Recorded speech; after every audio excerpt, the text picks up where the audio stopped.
বন্ধুদের, আজ আমি তোমাদেরকে একটি সত্য ঘটনা বলবো। একটি জিন এবং 9 বছর বয়সী এক যুবতী মেয়ের প্রেম কাহিনী। এই কাহিনীতে সেই সুন্দরী মেয়ে জিনের প্রেমে এতটাই পাগল হয়ে গিয়েছিল যে সেই জিন তাকে গর্ভবতীও করে দেয়।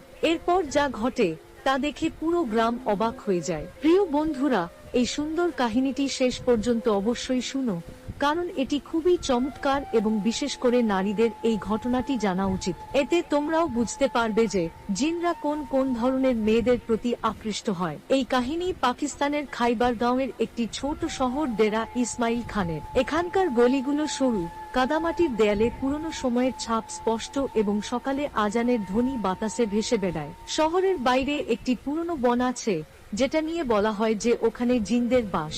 মানুষ সেই বনকে ভয় পায়, কিন্তু কিছু যুবক মজা করে সেখানে চলে যায়। এই জঙ্গলের পাশে একটি ছোট গ্রাম আছে, যেখান থেকে নূর